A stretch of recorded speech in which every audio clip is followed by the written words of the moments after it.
Toute légende du football a un commencement. Avant que Messi ne devienne le plus grand de tous les temps. Avant que Ronaldo ne devienne une superstar mondiale. Le plus grand joueur de tous les temps. Pour moi, le meilleur joueur du monde de tous les temps, Diego. Maradona. Moi. Avant que Neymar, Mbappé, Salah, Kane, Pogba, Vardy et Maradona ne deviennent des noms connus de tous. Neymar, est-ce qu'il va essayer d'y aller jusqu'au bout? Il le fait. Ils poursuivaient tous le même rêve impossible. Ce marathon retrace l'ascension incroyable des plus grandes icônes du football, de leur difficulté d'enfance à la célébrité mondiale. Au début, je rêvais d'être le meilleur joueur du monde. Mes amis me regardaient comme si j'étais fou, en se demandant de quoi je parlais.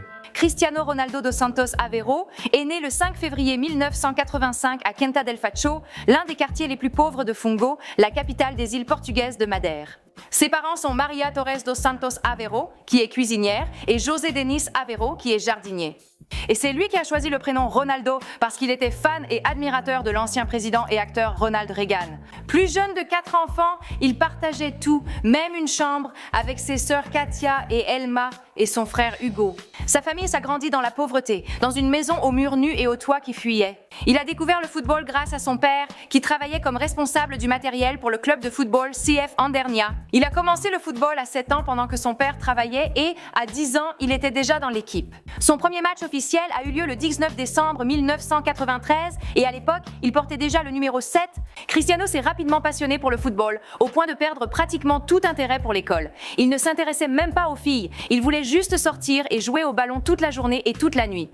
À 10 ans, il était déjà le meilleur jeune joueur de Madère. Les deux grands clubs, Maritimo et Nacional, voulèrent qu'il choisisse leur équipe première. Il a commencé à jouer pour Nacional et les gens là-bas se souviennent de lui comme d'un enfant avec une très forte personnalité. Il était considéré comme la star et le leader de l'équipe par ses coéquipiers. Très respecté par le personnel, il refusait toujours de perdre et voulait absolument gagner chaque match. Au Nacional, il a travaillé avec des joueurs plus âgés et physiquement plus développés, ce qui a donné à Ronaldo ce petit plus pour devenir l'un des meilleurs joueurs de tous les temps.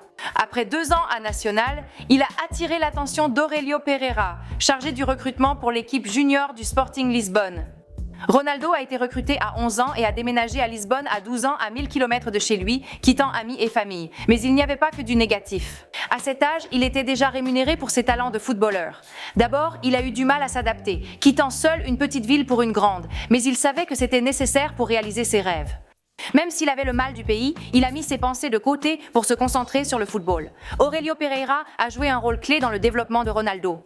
En 2016, il a même comparé le talent et l'éthique de travail de Ronaldo à ceux de ce compositeur de musique emblématique, Wolfgang Amadeus Mozart. On dit que lorsque Mozart avait 6 ans, il avait déjà accumulé 3500 heures de pratique au piano. Cristiano est comme ça, un talent naturel, qui a toujours travaillé son talent. Posséder du talent ne suffit pas pour devenir un génie, il faut aussi travailler. À 14 ans, Cristiano et sa mère ont eu une discussion sérieuse. Elle recevait souvent des plaintes de l'école car Ronaldo avait de nombreux problèmes. Il a même lancé une chaise sur un professeur parce qu'il estimait que ce professeur lui manquait de respect et a été expulsé. J'ai toujours pensé, quand j'ai commencé à 11, 12, 13, 14 ans, que j'étais spécial, différent des autres. Il a ensuite dû aller dans une autre école, mais il ne rendait pas ses devoirs à temps et ses notes étaient catastrophiques. Finalement, il a été convenu qu'il pouvait arrêter l'école pour se consacrer entièrement au football. Sa mère lui a dit « Si tu es doué pour le football, mets-y toute ton énergie et toute ton attention. » Mais tout n'était pas parfait. À 15 ans, on lui a diagnostiqué une tachycardie. Cela signifie que son cœur battait plus vite que la normale. Même au repos, il avait besoin d'une opération et son avenir restait incertain. Après une opération et une cautérisation au laser, Cristiano a recommencé à jouer quelques jours plus tard. Sa mère a déclaré « Il semble que le traitement lui ait permis de courir encore plus vite ». Le 7 octobre 2002, il a fait ses débuts en Primeira Liga portugaise contre Moreirense et a marqué 2 des 3 buts qui ont donné la victoire au Sporting Lisbonne lors de ce match. Après 3 ans, Cristiano s'est illustré au Sporting, étant le seul à jouer dans 5 divisions différentes en une seule saison. Le Sporting Lisbonne a grandement façonné l'athlète exceptionnel qu'il est, nourrissant son désir de travail acharné. À l'âge de 17 ans, le nom de Cristiano Ronaldo avait attiré l'attention de plusieurs équipes, dont Liverpool, Arsenal, Barcelone et Manchester United. Lors du match Sporting United, Ronaldo a impressionné en menant son équipe à la victoire 3-1, prestation de grande qualité. Feinte incroyable de Ronaldo. À différents niveaux, dans différentes catégories d'âge, on le voit arriver sur le ballon avec un équilibre incroyable. Regardez son geste magnifique. Après ce match, l'équipe a été impressionnée par le talent, le charisme et la maîtrise du ballon de ce jeune homme, au point de négocier avec son entraîneur, Alex Ferguson, pour l'observer puis l'engager. Après un paiement de 12 millions de livres, Cristiano Ronaldo est soudainement devenu le premier Portugais à jouer pour Manchester United. Le patron de Manchester United, poussé par ses joueurs, a agi rapidement pour obtenir la signature de la jeune sensation portugaise Cristiano Ronaldo dans le cadre d'un accord de 12,25 millions de livres. Lorsqu'il a commencé à jouer en 2003, il a demandé à porter le numéro 28, mais Alex Ferguson a refusé, disant qu'il devrait porter le numéro 7 comme les grands du passé, parmi lesquels David Beckham et Eric Cantona. Le premier but de Cristiano Ronaldo à Manchester United était incroyable, voyons-le. C'est Ronaldo. Et c'est dedans! Au cours de ses 2 premières années en tant que joueuse professionnelle, Ronaldo a eu un impact énorme avec Manchester United, aidant le célèbre club à remporter une Coupe du Monde des clubs de la FIFA, un titre de la Ligue des champions de l'UEFA et 3 titres de Premier League. Elle a vite été reconnue comme l'une des meilleures de l'équipe et Alex Ferguson a affirmé qu'elle était peut-être parmi les meilleures mondiales à l'époque. Qui était le meilleur joueur autrefois? Peut-être Messi. On ne peut pas contester cela, mais tu sais, pour Ronaldo, Ronaldo pourrait jouer pour Millwall, Queen's Park Rangers, n'importe quelle équipe. Je ne suis pas sûr que Messi pourrait le faire. Mais en septembre 2005, le père de Cristiano est décédé à cause de l'alcoolisme. Une maladie du foie liée à cela, alors qu'il n'avait que 52 ans, Ronaldo a particulièrement souffert, étant très proche de son père. Il a insisté pour qu'il suive une cure de désintoxication pour son problème d'alcool. Cependant, son père n'a jamais accepté cette proposition, ce qui explique en partie pourquoi Cristiano ne boit pas d'alcool. Depuis 2006, il fait partie de l'équipe nationale portugaise de football. En 2007, devenu une célébrité internationale après avoir remporté les 4 principaux prix de l'Association des footballeurs professionnels, dont joueur de l'année, il connaissait cependant des difficultés personnelles. Sa mère a combattu un cancer du sein, a subi une opération pour retirer la tumeur, puis une radiothérapie. Elle continue son traitement médicamenteux, mais a finalement vaincu la maladie. Il a joué à Manchester jusqu'en 2009 après avoir remporté le Ballon d'Argent et été nommé joueur de l'année à la Coupe du Monde FIFA. Après de nombreux conflits avec le club, ils ont rejoint le Real Madrid pour 93 millions d'euros et un contrat de 6 ans, devenant ainsi le 2e joueur le mieux payé après David Beckham. Bien qu'il le dépasserait en 2013, après avoir signé au Real Madrid, Ronaldo a dit « Je sais qu'on attendra beaucoup de moi ici et que la pression sera plus forte qu'à Manchester United où je suis resté longtemps. » C'est un nouveau défi qui m'aidera à devenir la meilleure footballeuse. En juin 2010, le premier enfant de Ronaldo, Cristiano Junior, est né. Le nom de la mère reste inconnu, poussant beaucoup à croire qu'il s'agirait d'une ex-petite amie ou d'une mère porteuse, mais il n'a ni confirmé ni démenti. Bonjour, je m'appelle Cristiano Ronaldo Junior et voici mon père. Bonjour, je m'appelle Cristiano Ronaldo. Ronaldo a poursuivi son succès phénoménal là-bas, aidant le club à remporter 14 trophées, dont 3 Coupes du Monde de la FIFA, 2 Supercoupes de l'UEFA et 3 titres de la Ligue des Champions. Le 10 juillet 2016, Ronaldo a ajouté une victoire émouvante à son palmarès. Capitaine, il a mené le Portugal en finale de l'Euro contre la France. Bien qu'il ait été mis sur la touche après avoir subi une blessure au genou, au bout de 25 minutes de jeu, le Portugal a tout de même remporté le titre de champion, 1-0, leur tout premier trophée international. Ronaldo a déclaré « C'est l'un des moments les plus heureux de ma carrière. J'ai toujours voulu gagner un trophée avec l'équipe nationale et marquer l'histoire, et je l'ai fait. Dieu merci, tout s'est bien passé. » En janvier 2017, Ronaldo a remporté pour la 4e fois le titre de meilleur joueur FIFA 2016. En battant Lionel Messi du FC Barcelone, Ronaldo a remporté en 2016 le championnat d'Europe, la Ligue des champions et la Coupe du Monde des clubs, ainsi que des distinctions individuelles de l'UEFA. Dans son discours de remerciement, Ronaldo a dit « 2016 a été la meilleure année de ma carrière, mais j'ai hâte de voir comment la Coupe du Monde se déroulera cette année. Certains d'entre vous y vont ?» Cristiano Ronaldo sort avec le mannequin espagnol Georgina Rodriguez. Le couple a été vu ensemble pour la première fois en public en novembre 2016 et a eu des jumeaux, un garçon et une fille, grâce à une mère porteuse. En novembre 2017, Rodriguez a agrandi leur famille avec la naissance d'une autre fille, Elena Martina. Si tu devenais professionnel et gagnais de l'argent, quelle serait la première chose que tu ferais? Ma famille. Et toi, qu'est-ce que tu t'achèterais pour toi-même? Neymar da Silva Santos Jr. est né le 5 février 1992 à Mogi das Cruz. Je te le dis, regarde ça en espagnol et toute la prononciation sera correcte. C'est une ville de la capitale brésilienne São Paulo. Et sa sœur Rafaela, que tu devrais suivre sur Instagram, ont été élevés par leur mère Nadine et leur père Neymar Senior. Neymar exprime souvent son amour pour ses parents et souligne l'influence de son père sur sa carrière. Il porte son prénom et partage sa passion pour le football. Neymar a dit « Mon père m'accompagne depuis mon enfance. Il s'occupe de tout, de mes finances et de ma famille. » Neymar Senior était lui-même un joueur de football professionnel, mais il a admis qu'il n'était pas un joueur de grande qualité. Neymar Junior a déménagé avec sa famille dans la ville côtière de São Vicente, où ils ont été accueillis par les parents de Neymar Senior. Son père occupait 3 emplois en même temps, un comme mécanicien, un autre comme maçon et le dernier comme employé municipal. Aïe! Quant à la mère, elle a également trouvé un emploi comme cuisinière dans une garderie. Les temps étaient aussi difficiles. Comme c'est souvent le cas dans les histoires de sportifs professionnels, Neymar a montré de l'intérêt pour le football dès son plus jeune âge, idolâtrant le joueur brésilien Rubinho. Alors qu'il participait à la Ligue des Jeunes lorsqu'il était enfant, Neymar était aussi un fervent adepte du football de rue. En 2003, la famille a déménagé une fois de plus, cette fois à Santos, où Neymar s'est impliqué avec le Santos FC. Les revenus du football ont permis à la famille d'acheter sa première maison. En 2009, à l'âge de 17 ans, Neymar a fait ses débuts professionnels à Santos, où il a terminé sa première saison avec un impressionnant total de 14 buts en 48 matchs.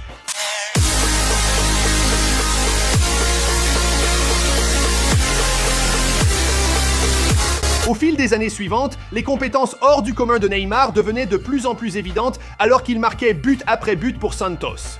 En dehors du terrain de football, sa vie de famille connaissait également un changement radical, puisque Neymar et son ancienne petite amie Caroline Dantis accueillaient un petit garçon dans leur vie. En parlant de son fils David Lucas, il a dit « J'ai pleuré en apprenant que j'allais être père. J'ai d'abord eu peur, puis de la joie. C'est une nouvelle responsabilité et maintenant j'en profite. » Grâce à divers contrats de sponsoring comme un accord de 11 ans avec Nike et un parrainage par Panasonic, Neymar est vite devenu synonyme de marketing sportif.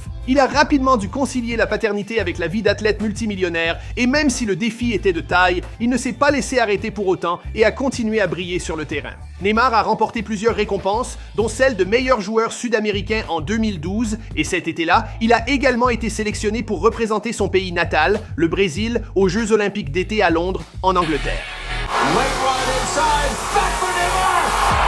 3-0 pour le Brésil.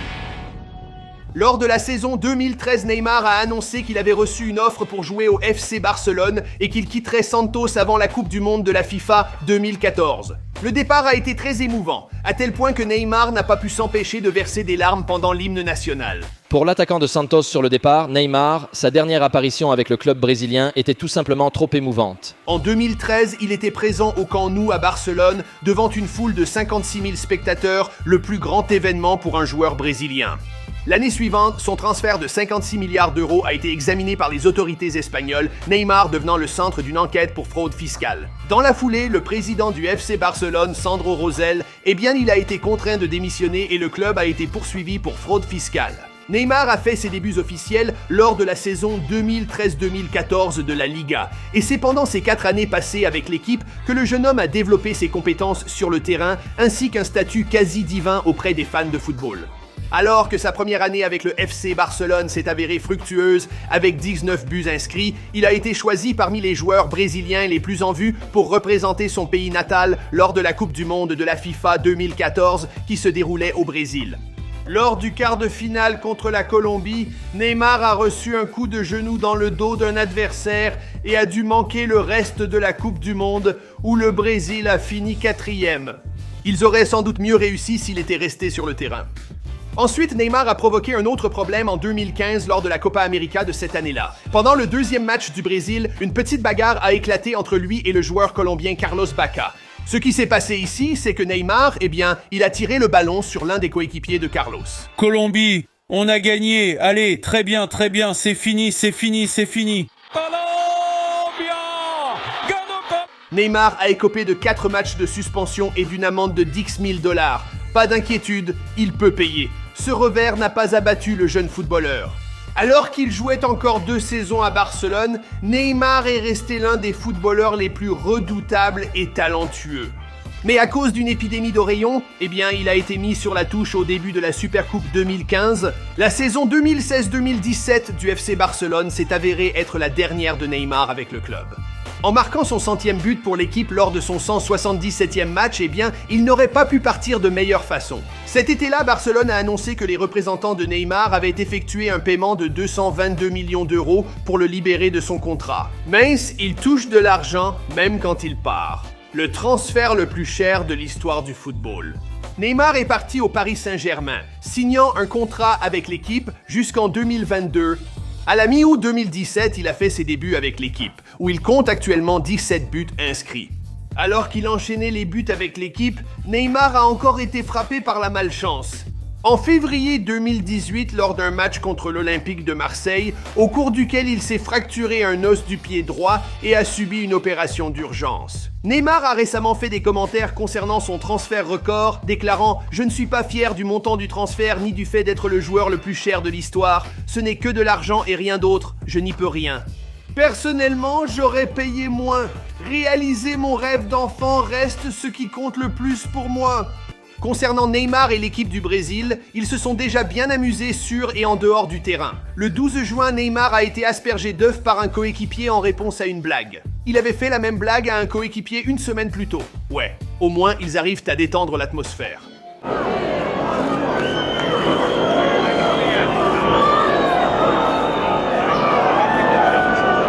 Nous?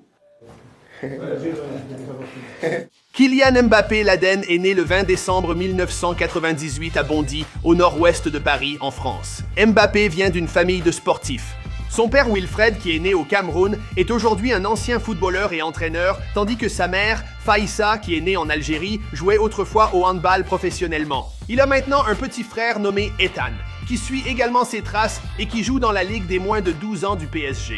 Il a aussi un frère aîné nommé Djigirès Kimbo Ikoko, qui n'est pas son frère de sang puisque son père est devenu son tuteur légal lorsque Djigirès jouait à l'AS Bondy.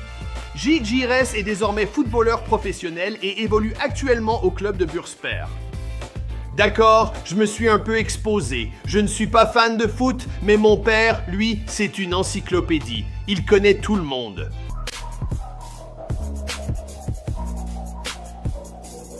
Kylian est né exactement 6 mois après que la France ait remporté la Coupe du Monde 1998 et selon son père, mon fils Kylian est plus qu'un fan de football. Je pense qu'il est fou. Il est toujours là-dedans. 24 heures sur 24, 7 jours sur 7, Kylian regarde tout. Il peut regarder 4 ou 5 matchs d'affilée. Kylian a grandi en banlieue parisienne et c'est grâce à son grand frère et à son père qu'il a commencé à s'intéresser au football. À 2 ans et demi, il emportait son ballon partout et écoutait les discours techniques de son père, entraîneur de l'AS Bondy. C'est là que Kylian a débuté sa carrière de footballeur. À 5 ans, il marque son premier but en compétition et se distingue déjà par son habileté et sa rapidité avec le ballon. À 6 ans, il était déjà l'un des meilleurs footballeurs de son âge en France. Eh bien, ces Français aiment vraiment leur football. Il parie déjà sur des enfants dès l'âge de 6 ans. Bref, à 13 ans, il rejoint la célèbre académie officielle de la Fédération française, Clairefontaine, et cette académie n'accueille que les joueurs qui montrent le plus de potentiel dans le pays. Il ne restera dans cette académie que pendant 2 ans. Pendant cette période, plusieurs clubs étaient intéressés à le recruter. Parmi eux, Chelsea, Manchester City, Liverpool et le Real Madrid. Et grâce à eux, il rencontrera son héros d'enfance, Cristiano Ronaldo. Bien que les équipes de football du continent s'intéressaient beaucoup à Kylian, sa famille refusait qu'il quitte la France car il était très jeune. Il a rejeté toutes ses offres. À la place, il a suivi les traces de Thierry Henry et en 2013, il a rejoint Monaco. Il a fait ses débuts avec l'équipe première le 2 décembre 2015 lors d'un match contre Caen. Il n'avait alors que 16 ans et là, il a battu le record du plus jeune joueur établi par, vous l'avez deviné, Thierry Henry. Un autre titre qu'il a pris à Henry a été celui du plus jeune buteur du club. Le 20 février 2016, il a marqué son premier but officiel contre Troyes. Troyes en français. Le 6 mars 2016, il signera son premier contrat professionnel. Et le 11 février 2017, Kylian marquera le premier triplé de sa carrière en Ligue 1. Il deviendra également international en jouant avec l'équipe de France dans les catégories de jeunes, moins de 17 ans et moins de 19 ans en juillet 2016. C'est alors qu'il a gagné le championnat d'Europe U19 avec la France, bien sûr. Un doublé pour le gamin avec la France. Il a superbement négocié ça, Kylian Mbappé. Kylian est très proche de son jeune frère Ethan. Tellement proche qu'après qu'Ethan ait insisté, Kylian a trouvé un accord avec Monaco pour que son frère puisse entrer sur le terrain en tenant sa main comme mascotte lors de son match contre la Juventus en Ligue des Champions. De plus, la façon dont Kylian célèbre chaque fois qu'il marque un but est inspirée par Ethan, car se tenir debout, les bras croisés et les pouces levés, c'est la manière dont Ethan célèbre chaque fois qu'il bat Kylian lorsqu'il joue à FIFA sur PlayStation. Plutôt mignon. Le 21 février, Mbappé a marqué son premier but en compétition européenne lors d'un match de Ligue des Champions contre Manchester City.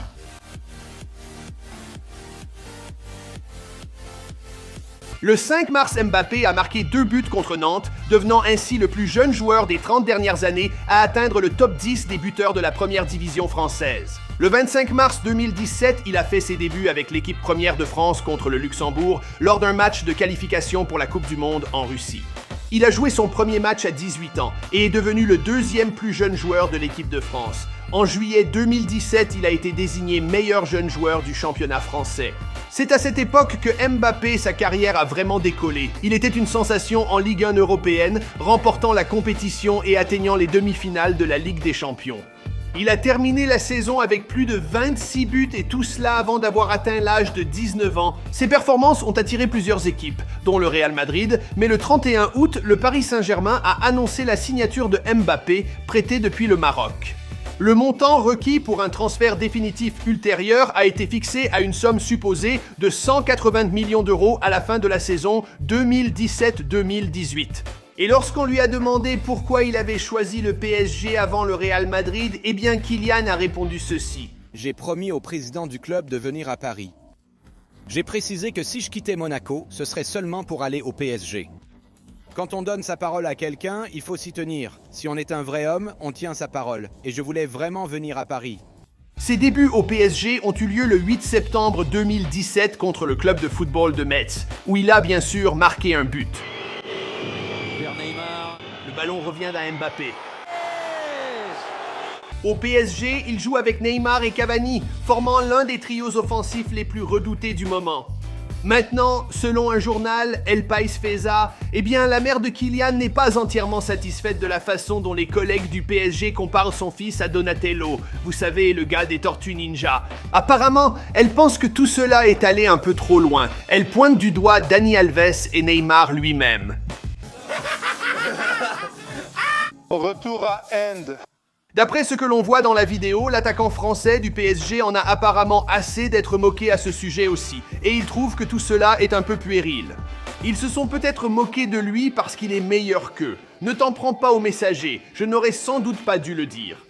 Bref, après sa performance incroyable à la Coupe du Monde en Russie, en 2018, Mbappé a dit « Je veux faire encore mieux, mais être champion du monde, c'est un bon début. » Le dos, Dieu merci, pour l'instant ce n'est pas si grave. Non, on mène une vie simple, je veux dire, il n'y a rien. Mohamed Salah Ghali est né le 15 juin 1992 dans une famille modeste de la petite ville égyptienne de Nagrik Garbia. Petit village agricole à 90 km au nord du Caire. Salah, l'aîné de 4 enfants, avait des parents fonctionnaires.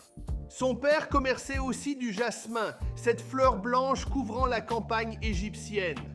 Son athlétisme lui venait sûrement du côté de son père, puisque son père et son oncle avaient tous deux joué pour le club de jeunes local. À quoi ressemble le football dans la ville natale de Mo?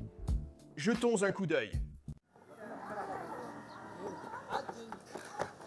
Avec un terrain de football près de sa maison d'enfance, une maison à 3 étages, le beau jeu est vite devenu le premier amour de Mo Salah. Au début, il n'était pas très studieux et ses résultats scolaires, inférieurs à ses compétences sportives, inquiétaient ses parents. Mo peinait à concilier école et passion pour le football. Plutôt que d'étudier les mathématiques ou les sciences, il idolâtrait Ronaldo, Zinedine Zidane et Francesco Totti, passant d'innombrables heures à décortiquer leurs techniques. Il a été repéré pour la première fois alors qu'il jouait à Tanta, une petite ligue sponsorisée par Pepsi, alors qu'il n'avait que 14 ans. Il a ensuite été invité à s'entraîner au Caire avec El Makalouné, une académie de jeunes, en mai 2010. Maintenant, malgré les espoirs de ses parents qu'il suive une voie professionnelle plus traditionnelle, ils lui ont permis de poursuivre ses rêves de football. Et le gars est rapide, donc ils ont probablement bien fait de le laisser faire ça. L'académie du Caire était loin de sa ville natale, et si son père ne pouvait pas l'y conduire, il devait changer de bus 5 fois pour y aller et revenir.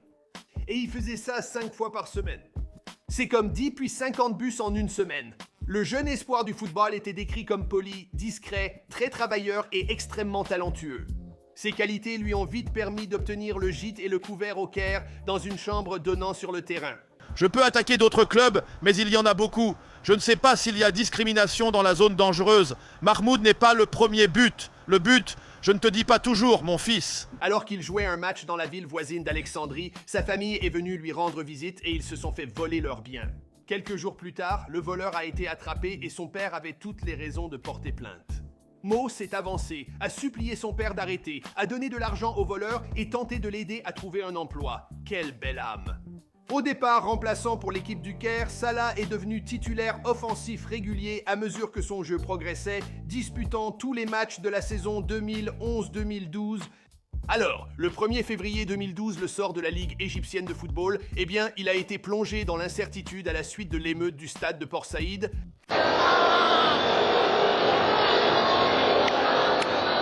Tragiquement, 74 personnes ont été tuées et plus de 500 blessés alors que couteaux, épées, bâtons, pierres, bouteilles et feux d'artifice étaient utilisés comme armes. Et l'émeute, elle a éclaté sur le terrain de football. En conséquence, le gouvernement égyptien a suspendu le championnat égyptien pendant 2 ans. De plus, le stade, eh bien, il était en ruine. Heureusement pour Salah, le club suisse de Bâle, eh bien, ils avaient repéré la star montante égyptienne et l'ont fait signer un contrat de 4 ans le 15 juin 2012. Il a fait ses débuts officiels lors du match de qualification de la Ligue des champions de l'UEFA contre le club norvégien Molde. Il a ensuite fait ses débuts officiels en championnat contre le FC Thun. Mo a marqué son premier but une semaine plus tard lors de la victoire 2-0 contre l'Oussuène. Lors d'un match de Ligue des champions contre le Maccabi Tel Aviv, Salah a été pressé par les officiels égyptiens de ne pas voyager ni jouer. Il est connu qu'il n'a pas participé à la poignée de main d'avant-match, mais au retour, Mo a salué l'équipe de Tel Aviv en se touchant les poings en signe de respect. En 2014, Mo Salah cherchait à changer les choses et il est devenu le premier joueur égyptien à signer pour le Chelsea Football Club pour un montant estimé à 11 millions de dollars. Il a fait ses débuts le 8 février lors d'une victoire 3-0 contre Newcastle United et son entraîneur, le célèbre José Mourinho, eh bien, il a dit ceci à propos de Salah. Il est jeune, rapide, créatif, enthousiaste et possède une personnalité humble sur le terrain. Il est prêt à travailler pour l'équipe. Je veux que les aimer. Je sais. Malheureusement, Mo n'a pas eu beaucoup de temps de jeu à Chelsea, certains disant même qu'il était sous-utilisé au club. Avec sa carrière en plein essor, Mo a réglé quelques affaires personnelles en épousant son amour d'enfance en 2013. D'après son profil Instagram privé, elle travaille maintenant comme biotechnologiste. Tant mieux pour elle. Mo a également été connu pour rester discret sur sa vie privée, que ce soit sur ou en dehors du terrain, mais en 2014, le couple a accueilli leur fille et il a publié une vidéo de leur moment de complicité à ses désormais 17,3 millions d'abonnés sur Instagram. Ouf, pas si privé que ça.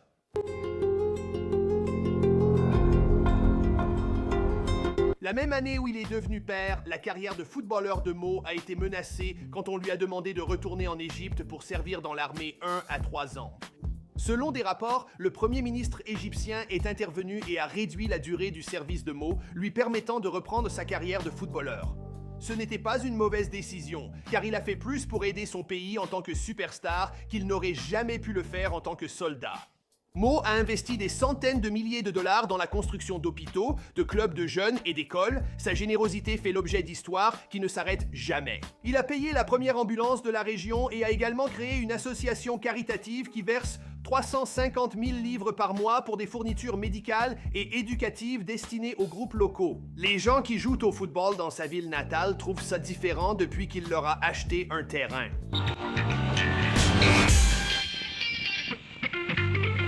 Comme les choses ne se passaient pas vraiment bien avec Chelsea, Mo a été prêté pour 18 mois au club italien de la Fiorentina. Et là-bas, eh bien, ils l'ont finalement transféré à nouveau à la Roma.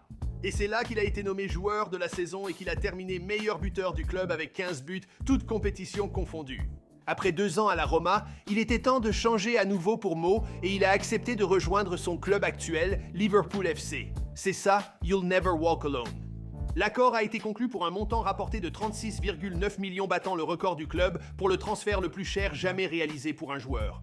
Comme lors de sa signature à Chelsea, Mo est devenu le premier joueur égyptien du club. À Liverpool, Mo Salah a établi le record du plus de buts en première saison avec 36 réalisations et est devenu le meilleur buteur des 5 grands championnats européens devant Lionel Messi et Harry Kane. Le légendaire capitaine de Liverpool, Steven Gerrard, a déclaré à la presse britannique qu'ils étaient témoins du début de la grandeur après la première saison de Mo au club. Son arrivée à Liverpool a fait adorer l'attaquant égyptien par les fans, devenant un mème vivant lorsque les supporters ont créé plusieurs chansons pour célébrer son jeu et probablement sa personne aussi. Mo Salah, Mo Salah, Mo Salah, il roule. Le chant de Mo Salah est vite devenu viral et sera repris par les supporters à chaque match de Liverpool cette saison. Cette année, Mo dirige l'équipe nationale d'Égypte à la Coupe du Monde pour la première fois depuis 1990 et l'Égypte, ils ne se sont qualifiés pour la Coupe du Monde qu'à 3 reprises seulement. Et toute une nation, ils soutenaient Mo, tu sais. Malheureusement, ils ne sont pas allés très loin, mais bon, au moins il les a menés jusque-là. Et il reste un héros local, une icône nationale et un trésor mondial.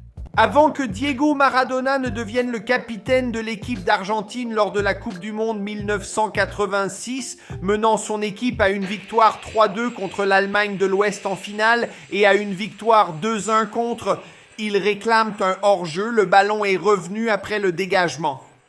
Après que Diego Maradona ait échoué à des tests antidopage et ait été banni plusieurs mois pour sa dépendance à la cocaïne.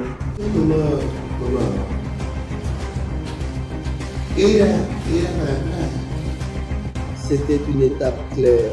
Et ce que tu dois faire maintenant, c'est continuer. Avant que Diego Maradona ne soit nommé par la FIFA aux côtés de Pelé comme l'un des 2 plus grands joueurs du XXe siècle, Diego Maradona était un joueur de football argentin qui était généralement considéré non seulement comme le meilleur joueur des années 1980, mais aussi comme l'un des plus grands de tous les temps. Aujourd'hui, il est célébré pour sa capacité à contrôler le ballon et à créer des occasions de but pour lui-même et pour les autres. Il a mené plusieurs clubs à des titres de champion au fil des années, notamment en Argentine, en Italie et en Espagne. Homme trapu et tenace, Diego est devenu une sorte de héros pour la classe populaire d'Argentine et du sud de l'Italie, où il a mené Naples à des victoires contre des clubs plus riches et plus prestigieux. Au total, il a disputé 490 matchs officiels en club au cours de sa carrière de 21 ans et il a marqué 34 buts. Avant la fin de sa carrière à la fin des années 90, Diego est malheureusement décédé cette semaine d'une crise cardiaque alors qu'il récupérait d'une opération cérébrale d'urgence. C'était un moment qui a touché non seulement le grand pays qu'est l'Argentine, mais aussi les amateurs de sport du monde entier en raison de l'impact incroyable que Diego a eu tout au long de sa carrière. Les fans de football n'étaient pas seuls à avoir le cœur brisé. De nombreuses célébrités de divers horizons ont aussi rendu hommage à la star sur leurs réseaux sociaux. Même feu Kobe Bryant, qui est lui-même décédé plus tôt cette année, a évoqué l'importance que Diego avait pour lui lorsqu'il a été interviewé par des journalistes espagnols. En fait, il leur a dit « J'aime Maradona ». Quand j'étais jeune en Italie, je regardais toujours Maradona quand il jouait pour Naples. Après avoir entendu l'élan d'émotion suscité par la mort de cette légende, il est assez clair que son statut de l'un des plus grands de tous les temps dans le monde du sport est vraiment confirmé.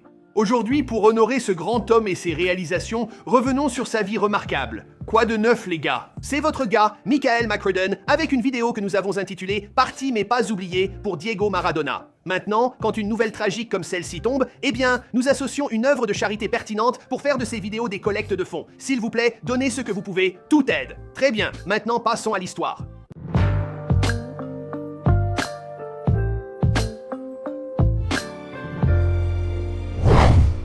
Diego Armando Maradona est né le 30 octobre 1960 à Villa Fiorito, une province de Buenos Aires en Argentine. Diego est né 5e de 8 enfants et il a été élevé par Diego Senior et sa mère, Donna Donatota. Diego a grandi dans une famille pauvre mais extrêmement soudée. Il a reçu son premier ballon de football en cadeau à l'âge de 3 ans et il s'y est immédiatement attaché, devenant tellement passionné par le jeu qu'il dormait même à côté de son nouveau ballon. À 8 ans, Diego a été repéré par un recruteur alors qu'il jouait dans le club de son quartier. Il est ensuite devenu un pilier de l'équipe junior de Buenos Aires, les Argentinos Juniors, connus sous le nom de Las Cebolitas ou les Petits Oignons. Jeune, Diego s'inspirait d'autres footballeurs comme le meneur de jeu brésilien Rivelino et l'ailier de Manchester United George Best. Et à l'âge de 12 ans, il amusait tous les spectateurs venus à ses matchs par la magie de son maniement du ballon pendant les pauses de la mi-temps. En jouant pour les Petits Oignons, eh bien, Diego a mené son équipe à une série incroyable de 136 matchs sans défaite et il a couronné cela par un championnat national. À 16 ans, il était prêt pour ses débuts professionnels avec l'équipe première. 4 mois plus tard, il a débuté avec l'équipe nationale, devenant le plus jeune Argentin à le faire. Comme il était encore très jeune, eh bien, il a été écarté de l'équipe pour la Coupe du Monde 1978 qui a ensuite tout remporté. L'année suivante, il a mené l'équipe nationale U20 au championnat du monde junior. En 1981, Diego a rejoint les Boca Juniors et les a aussitôt aidés à gagner le championnat. Il est ensuite parti en Europe, jouant avec le FC Barcelone en 1982 et remportant la Coupe d'Espagne en 1983. Il a rejoint les rangs du SSC Napoli en 1984 et il y est resté pendant 7 ans, connaissant un succès inégalé et menant la ville de Naples, traditionnellement faible, au sommet du football italien. Désolé si j'ai mal dit, mais je fais de mon mieux. Alors qu'il connaissait un succès incomparable dans les ligues professionnelles, c'est bien sa carrière avec l'équipe nationale argentine qui a vraiment transformé Diego en une légende au fil de ses apparitions. C'était en 1982-1986 et 1990 et aussi en 1994. Mon année préférée, les meilleurs films du monde ont été réalisés en 1994, je m'égare. En particulier, il a absolument dominé la compétition en 1986, ce qui allait mener à l'un des moments de but les plus célèbres de tous les temps. Alors, quand on lui a posé la question après coup, eh bien Diego a répondu « Non l'ha fatto Maradona, l'ha fatto Dio ». Ce moment resterait à jamais tristement célèbre dans ce sport. Et selon de quel côté vous étiez, eh bien, vous vous en souvenez soit avec une grande admiration, soit avec une rage bouillonnante. Maintenant, le deuxième but remarquable qu'il a marqué lors de ce tournoi, c'était celui-ci.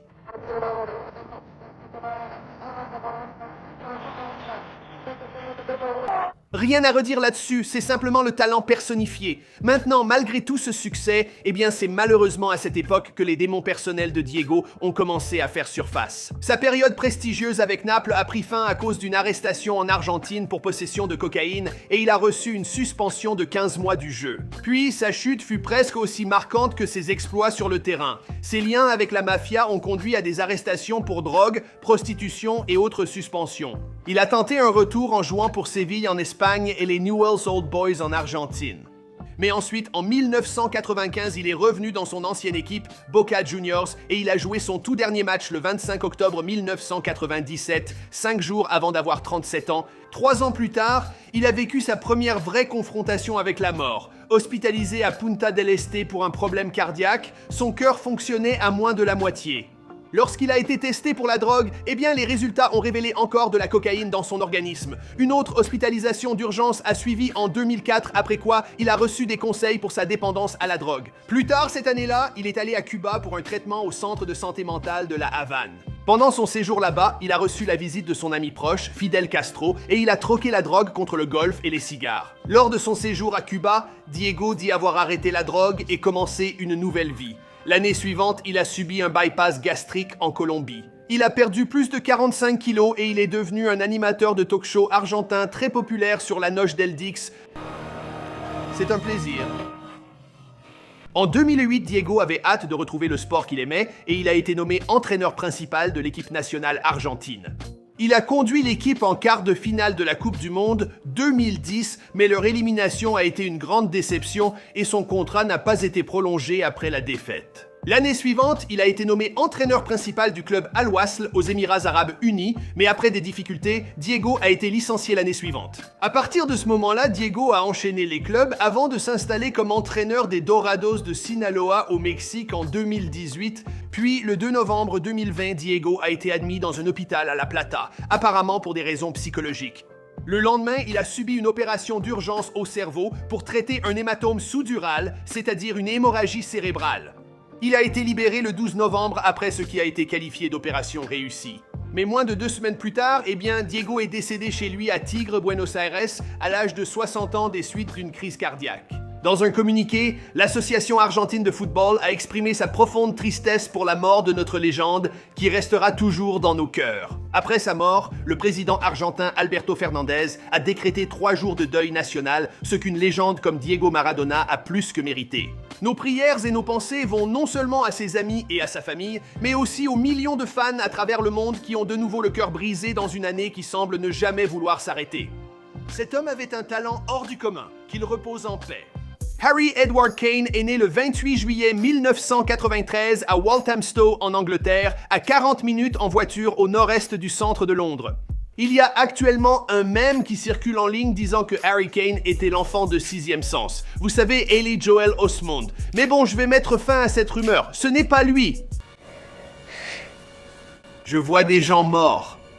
Harry est le plus jeune de 2 garçons, fils de Patrick et Kim Kane. Bien qu'il soit maintenant le capitaine vedette de l'Angleterre, Kane a également des origines irlandaises du côté de son père, qui est né et a grandi à Galway, en Irlande. L'origine de ses talents sportifs est un sujet brûlant dans la famille Kane, Harry lui-même déclarant « Je pense que les gènes sportifs viennent du côté de ma mère, même si le sujet reste sensible. » Papa n'aimera sans doute pas que je le dise, mais je pense que mon grand-père Eric du côté maternel était un bon footballeur et a joué à un bon niveau. Des rumeurs disaient que l'équipe nationale irlandaise avait tenté de recruter Harry pour jouer à l'international, mais c'était trop tard. Le père de la star anglaise, Patrick, a déclaré à la presse irlandaise qu'ils avaient manqué leur chance depuis longtemps, quand Harry était jeune. « Allez, Paddy, sois indulgent avec les Irlandais. » Enfant, Kane vivait avec sa famille dans le nord-est de Londres, où il a perfectionné son talent et sa passion pour le football dans les rues et sur les terrains. Le légendaire attaquant anglais Jermain Defoe se souvient aussi d'une histoire folle où il se rappelle avoir joué au football dans la rue avec un jeune Harry. J'étais à l'école, je crois que j'étais en 6e et je jouais au football de rue avec tous mes copains. Un Range Rover noir est arrivé et Jermain Defoe est juste sorti et a commencé à jouer au football avec nous. Des années plus tard, Harry m'a dit « Tu sais, j'étais l'un de ces gamins, je jouais. » Très tôt, la famille Kane a déménagé à Chingford, Londres, où Harry a étudié à la Larkswold Primary Academy jusqu'en 2004. Il est ensuite allé à la Chingford Foundation School, la même école que le célèbre joueur de football David Beckham. Harry suivait déjà les traces de ses idoles du football très jeune. Il a même pris une photo avec ce joueur à seulement 10 ans. Il n'y avait qu'un seul club pour lequel Harry rêvait de jouer, le même club que son idole numéro 1, Teddy Sheringham. Dans sa biographie de 2017, Harry a dit « Presque toute ma famille était fan de Tottenham Hotspur et j'ai grandi à 15 minutes du stade, donc j'ai toujours été destiné à être un supporter des Spurs. » Joe Cole se tient au-dessus du ballon. C'est un but fabuleux. Kane a fait ses premiers pas sur le terrain avec l'équipe de son enfance, Ridgeway Rovers, mais son talent a rapidement été remarqué et il a signé avec l'académie d'Arsenal alors qu'il n'avait que 8 ans. Malheureusement, il a été libéré après seulement une saison, et l'entraîneur d'Arsenal, Arsène Wenger, a plus tard admis qu'il regrettait le fait d'avoir laissé partir Harry, vous savez, si jeune. Eh bien, c'est vous qui avez perdu maintenant. Nous sommes entraînés par un super attaquant qui est l'un des meilleurs au monde. Il marque contre tout le monde, donc tous les défenseurs qui jouent contre lui n'arrivent pas à défendre. Après avoir essayé mais échoué à se faire recruter par l'académie de Tottenham, eh bien, Harry a fait un bref passage à Watford avant d'être finalement accepté à l'académie junior de Tottenham à l'âge de 11 ans. Au début, Kane a eu du mal à trouver sa place sur le terrain, jouant d'abord comme milieu défensif puis plus tard comme milieu offensif. Mais ceux qui ont travaillé avec lui ne pouvaient s'empêcher d'être captivés par la détermination de Harry à constamment améliorer son propre jeu. Son ancien entraîneur de jeunes a dit « Il avait beaucoup de qualités, une excellente technique et a surpris par son niveau. Tactiquement, il était très polyvalent. » À la fin de la saison 2008-2009, Harry avait déjà participé au tournoi mexicain Chapachiva ainsi qu'au tournoi suisse Belnosa. J'ai probablement écorché ces noms, pardonnez-moi. Il a inscrit 3 buts pleins d'énergie lors de ces 2 tournois, puis enfin, en juillet 2009, le jour de ses 16 ans, eh bien, Harry Kane a signé un contrat officiel de bourse avec Tottenham Hotspur. Ensuite, entre 2009 et 2010, Harry a disputé 22 matchs avec l'équipe des moins de 18 ans de Tottenham, marquant 18 buts au cours de la saison. Après une saison de travail acharné, Harry Kane a signé son premier contrat professionnel avec le club en juillet 2010. Entre 2011 et 2013, Harry Kane serait connu sous le nom du roi solitaire après ses nombreuses apparitions dans d'autres clubs de la Premier League anglaise. En l'espace de 3 ans, Harry serait prêté à Leyton Orient, Millwall, Norwich City et Leicester City. Après plusieurs années à dominer discrètement la Premier League anglaise, Harry a révélé au London Evening Standard qu'il était en couple avec son amour d'enfance, Katie Goodland. Plus tard, il a déclaré à Esquire « Nous sommes allés à l'école ensemble, elle a suivi toute ma carrière. Bien sûr, elle me trouve un peu fou. Je crois qu'elle a même fait les journaux à 2 reprises en promenant les chiens. » Kane a dit à Esquire qu'ils ont 2 magnifiques labradors, Brady et Wilson, nommés en hommage au célèbre quarterback de la NFL, Tom Brady et Russell Wilson. En janvier 2017, Harry et Katie ont annoncé la naissance de leur première fille, Ivy Jane Kane. Peu après, le 1er juillet 2017, Harry a annoncé ses fiançailles avec son amour d'enfance, Katie. Kane est désormais connu pour parler ouvertement de son régime d'entraînement avant une saison de football. Dans un article de 2017, Harry a déclaré au journal The Independent qu'il avait engagé un chef personnel et un expert en nutrition sportive qui passe 6 jours par semaine à préparer ses repas à domicile. Kane a aussi indiqué qu'il ne buvait pas d'alcool durant la saison et évitait les boîtes de nuit, ainsi que le mode de vie festif associé aux stars du football moderne. Après des joueurs comme Luka Modric, Gareth Bale et Raphaël van der Vaart, qui ont publiquement avoué ne pas croire que Kane atteindrait ce niveau, sa ténacité et sa détermination l'ont mené au sommet. Il continue d'entrer dans la surface, cherche à tirer, but par Harry Kane. En janvier 2018, Harry a mis fin à sa période de disette cette saison-là et a marqué 2 fois contre Everton lors d'une victoire retentissante 4-0. Avec cela, il est devenu le meilleur buteur de Tottenham de l'ère Premier League. Et avec cela, il a battu le record de son idole d'enfance, Teddy Sheringham, datant de 1997. Ça a dû être agréable ou gênant. Marchant sur les traces de David Beckham, Steven Gerrard, Wayne Rooney et John Terry. Maintenant, il est allé sur Instagram pour célébrer en postant « Tu as toujours rêvé de jouer pour l'Angleterre en grandissant et d'être capitaine ?» Eh bien, c'est encore un peu plus que ça. La semaine dernière, Harry a été le seul buteur de l'Angleterre à la Coupe du Monde de la FIFA 2018, marquant 2 buts incroyables lors de leur premier match contre un pays que je n'arrive pas à prononcer, la Tunisie. Ouais. Tu sais, ils l'ont compris. Vardy est né le 11 janvier 1987 à Sheffield, South Yorkshire, à 3 heures au nord de Londres. Sa mère, Lisa Vardy, était secrétaire juridique et son père, Richard Gill, conducteur de grue à Sheffield, a souffert du déclin de l'industrie de l'acier. Eh bien, lui et sa mère biologique se sont disputés et ont perdu contact peu de temps après sa naissance. Et ce n'est qu'en 2015 que Richard Gill a découvert qu'il avait un fils qui était sacrément doué sur le terrain. Il aurait confié au Mail « Je suis bouleversé et stupéfait de découvrir la célébrité de mon fils. Jusqu'à la semaine dernière, je ne connaissais même pas Jamie Vardy.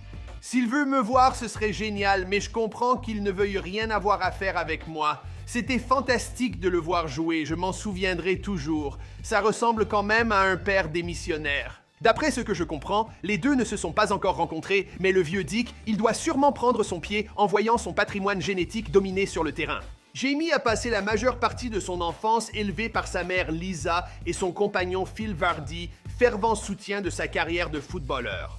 Et, il y a une raison pour laquelle Vardy est son nom de famille sur son permis et au dos de son maillot. En grandissant, Vardy a eu du mal à s'en sortir à l'école, et le monde académique arrivait loin derrière par rapport à son amour pour le football. Il rêvait de jouer pour son club local, Jeff Sheffield Wednesday, et en 2002 à 15 ans, il a été repéré par leurs recruteurs et intégré à leur centre de formation. Le gamin était sur la voie de la grandeur, mais en moins d'1 an, il a été écarté par le club à cause de préoccupations concernant sa petite taille. Maintenant, la suite de l'histoire, je peux un peu m'y identifier. Les doutes sur son avenir de footballeur se sont vite installés, s'ajoutant aux disputes avec ses parents et aux tentations de l'adolescence. Jamie a quitté la maison adolescent pour vivre seul.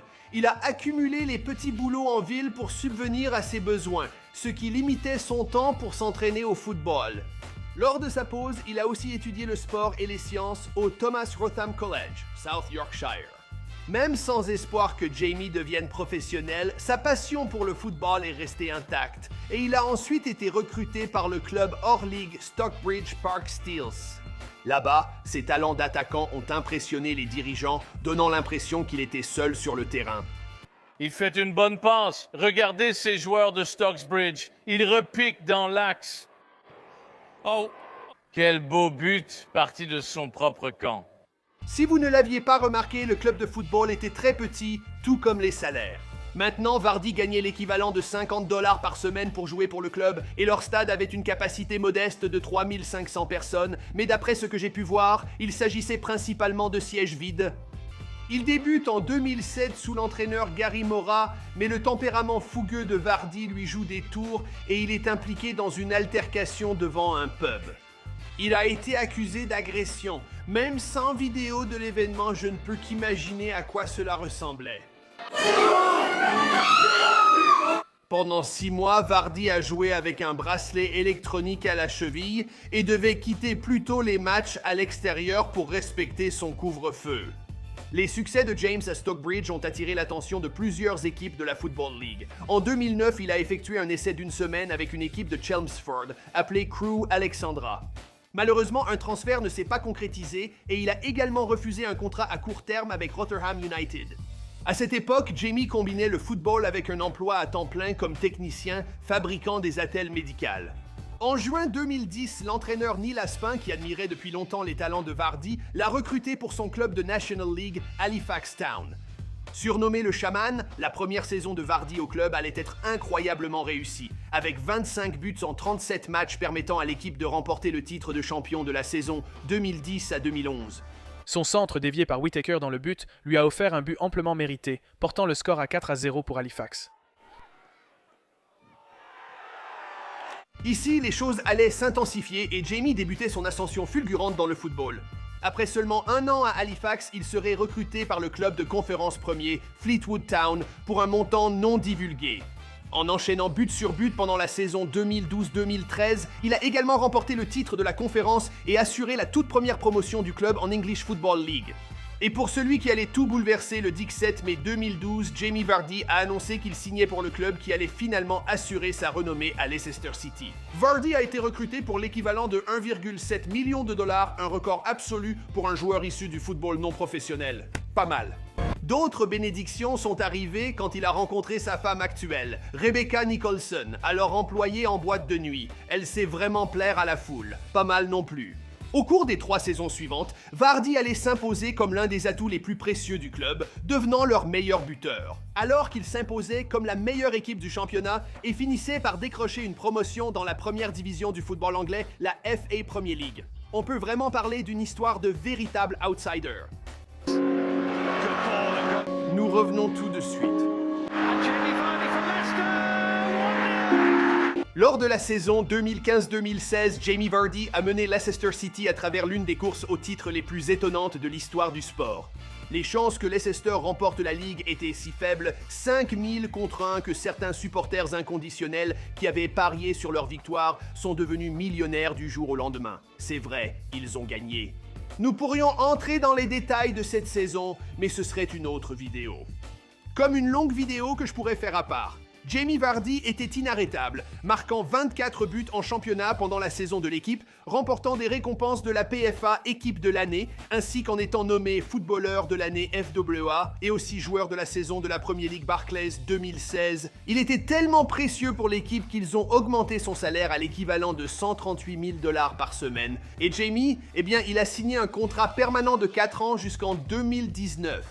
Claudio Ranieri, alors entraîneur de Leicester City, a déclaré que Jamie possède une grande intensité, une forte concentration et mentalité et qu'il n'abandonne jamais. Il inspire par son attitude, donnant confiance autour de lui. Cela a porté ses fruits, Jamie Vardy ayant rejoint l'équipe anglaise pour la Coupe du Monde 2018.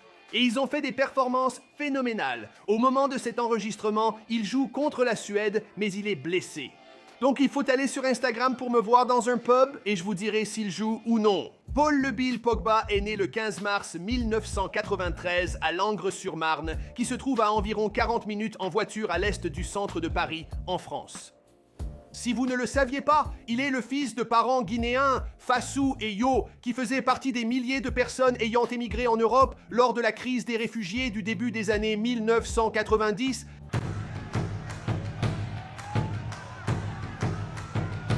Paul est né en France peu après l'arrivée de ses parents, ce qui a assuré leur séjour en Europe. Les jumeaux aînés de Paul, Florentine et Mathias sont restés à Conakry pendant que leurs parents s'installaient, et c'est alors que la famille a pu se réunir. Leur père avait trouvé un emploi stable dans les télécommunications. Sur Instagram, Paul a publié une photo en se référant à lui et à ses frères avec le hashtag BatGang, parce qu'ils partageaient tous un amour pour le Chevalier Noir. Je suis Batman.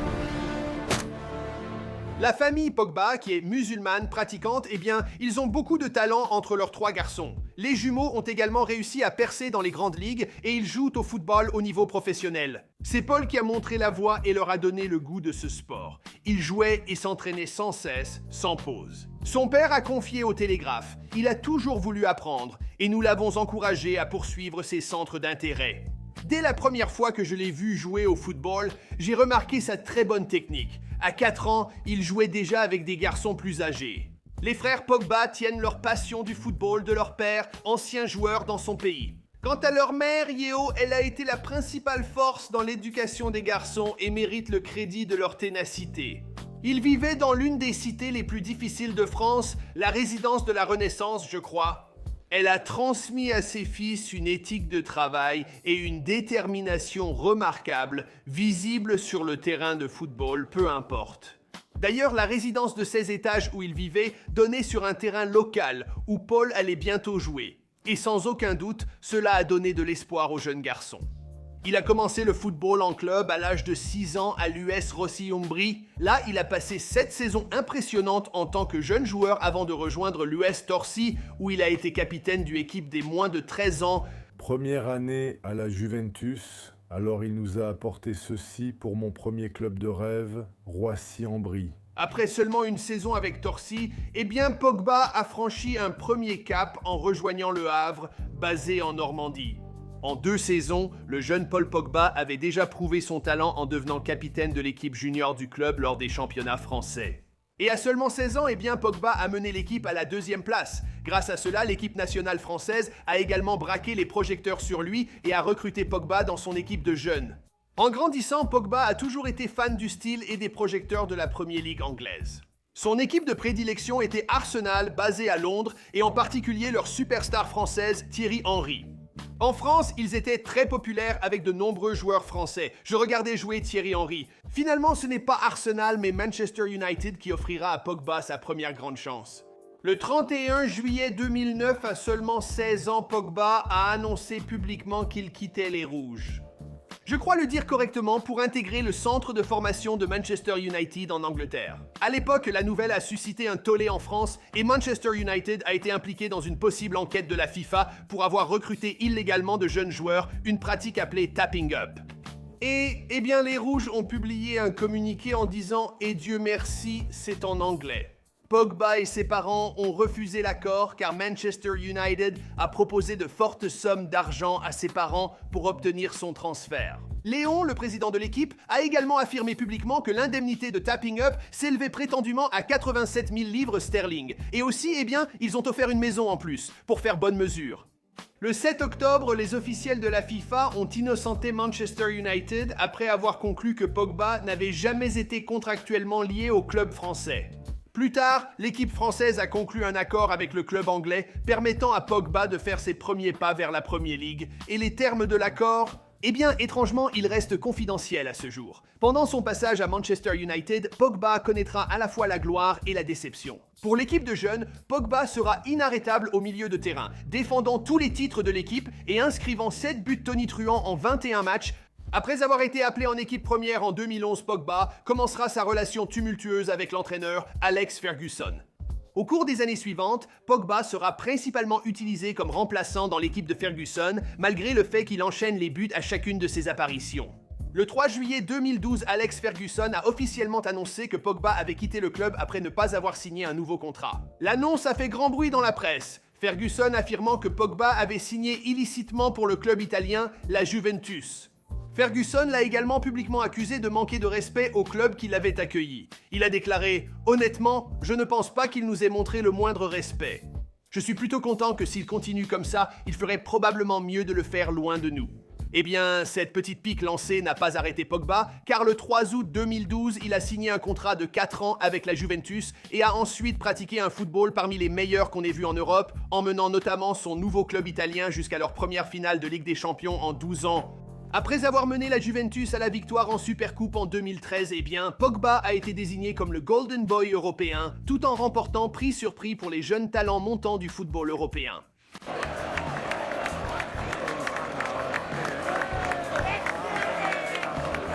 En Italie, le surnom Paul Lapieuvre lui est resté à cause de ses longues jambes et de sa capacité incroyable à atteindre n'importe quel ballon en jeu. Mais j'ai une petite anecdote amusante pour vous. Le nom a en fait été emprunté à une vraie pieuvre appelée Paul. Paul qui était utilisé pour prédire les vainqueurs des prochains matchs de football. Malheureusement, cette pieuvre est morte et le surnom a rapidement été attribué à Pogba.